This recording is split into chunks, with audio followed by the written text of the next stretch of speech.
So it's my pleasure to be here. This is very, very cool. You can't see, but we have a big conference room here where we connect to people otherwise. But we usually do it via Skype and other things. How many people do we have on right now, Hala?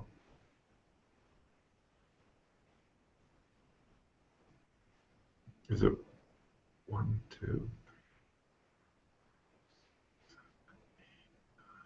Looks like it. So looks like people are coming on and dropping off. Do we know how many we have on, Hala? Is it like 9 people? We have many people in Egypt right now. Okay. Well, and great. we have 9 other cities connected. Okay, great. And we have also Ossama Hassanein in Silicon Valley and Chris Schroeder in DC. Fabulous. Okay, well, it's a pleasure to be on here. My name is Bill Aulet. I'm at MIT right now, and I run the Martin Trust Center for MIT Entrepreneurship. And it's my pleasure to talk to you today about entrepreneurship and the variety that we teach here. We have our class ongoing now, and I'll be going in as we're reaching the end of the semester. And what I'll say is that we believe not only deeply in entrepreneurship, but we believe deeply in that it can be taught and it should be taught, and especially innovation-driven entrepreneurship must be taught if people are to be effective at it. Well, you can be effective without being taught, as we've seen by people like Steve Jobs, Bill Gates, and Larry Ellison. But to get people to be more productive sooner and to compress the learning curve, we believe that it should be taught. And that's what we do here. Let me just differentiate, because I think it's important in the Middle East, that there's 2 types of entrepreneurship. There's one called SME entrepreneurship, and we talk about this in the book, which is small, medium enterprise entrepreneurship. And that's where people are building something for the local market, and really the local market only. That's if you had a restaurant, that's if you had a dry cleaning store, that's if you had a retail or trading just in your region. It serves the local market. What we really emphasize is companies, building companies that serve a broader market, be a global market or super regional market. It might just be, you have a product that sells for Jordan, but actually we would like you to build an innovative product that sells in Jordan, but then it can sell throughout the whole Middle East area and hopefully beyond that. So the principles that we teach in disciplined entrepreneurship are focused on innovation-driven entrepreneurship, which is different than SME entrepreneurship in the fact that it takes more risk, it probably takes more capital, and it's critically important that you have some sort of innovation. And I use the word innovation not just from to be interchangeable with technology, but many of the most interesting companies today have business model innovations in them, or they'll have some sort of strategic positioning. They use technology, but it's not, at the core of what they do is not some sort of new patent. And by that I would say, if you look at companies such as Google, the underlying reason why they've been so successful has not been because their technology has been great, although it is very good technology, but really when you boil it down, it's the way that they set up an advertising system, the AdWords system, that has made them so very successful. And they're an advertising company, not so much a search engine company. And likewise, when you look at Apple and you look at the success of the iTunes store, it has to do with the very clever way that they set up the value extraction model or the business model, that they get 99 cents per song, as opposed to most of the people who are selling a subscription service before that. So innovation can be technology. It can be things other than technology, such as business model, process, or strategic positioning. But it has to be something that at the end of the day is scalable and can go beyond your local markets and gives you a competitive advantage when you move beyond them. So in disciplined entrepreneurship, we really focus on the methodical way to go through building an innovation-driven entrepreneurship company, an IDE company. And it all starts with the customer. I mean, you must understand who your customer is. You must understand them deeply, not just at a, kind of, I've researched them on the internet.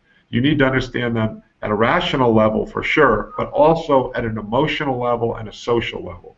You need to understand what their real needs are, not ask them to design the product. And to do that, it takes what we call primary market research.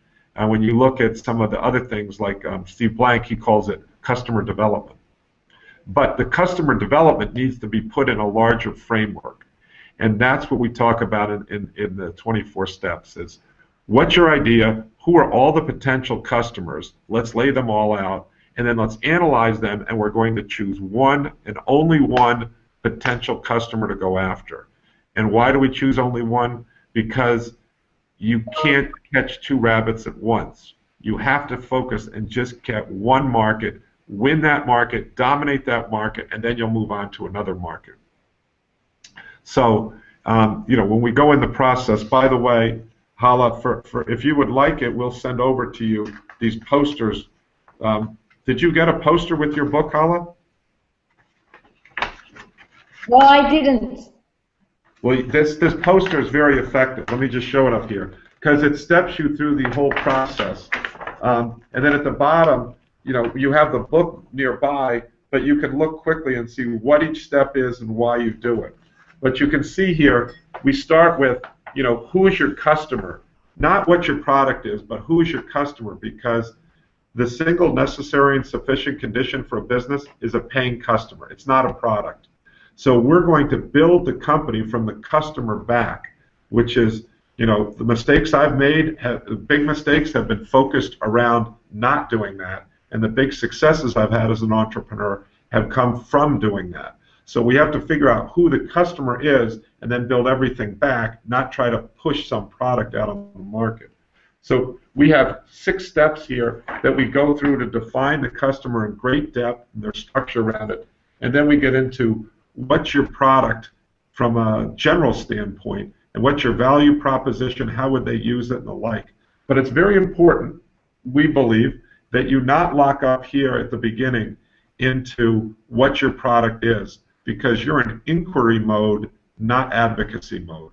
By that, in inquiry, we're still exploring, trying to figure out what works for the customer, what doesn't work for the customer. We should not be selling at these early stages. We have to iterate and figure out what the right product is. And then once we do that up here in the first 2 themes, in the blue and the red, then here there's this gray area. This is hard for people because this is not so much fun. This is the steps where we find out how the customer actually acquires the product. And in this stage, we look at what's the decision-making unit, what's the decision-making process, and then ultimately, down here in step 18, what's the sales channel we have to go through. This is not as much fun for our students and probably not going to be as much fun for you, but it's essential because customers don't just buy products. They don't just, grow little feet and run out of the store to the customers. We have to have a logical process by which we make them aware of it, then we understand their decision-making process, and we sell to each one of those people if we need to, and then we understand how long it takes for that. And then once we understand that, as you look at the lower steps, we start to get into the unit economics in this green, is to how do we make money off the product, what's the cost of customer acquisition relative to the lifetime value of the customer, and then we build the product right down here in the orange, which is very similar with kind of the lean startup methodology. And then you'll see these purple steps is how you scale the business thereafter. But this is the process, and Hala, if you send me an email, we'll send you a bunch of posters because we're very interested in promoting entrepreneurship in the area. So, if you have if you can summarize what you said in 1 or 2 lessons that you share with the thousands of people that are now in Cairo, and we have Gaza, we have Dubai, we have Beirut, we have Amman with us now, what would you say to these aspiring entrepreneurs? Build the company from the customer back not trying to push something on it. Find out who your customer is, and then build everything for your in your company should be set up to make that customer happy, and then figure out what uniquely you can do, and then how you're going to make money on that so that your costs, the value of the customer is significantly less than the cost of customer acquisition, so that you can then have a scalable business that produces real value for people. Great. Thank you so much, Bill.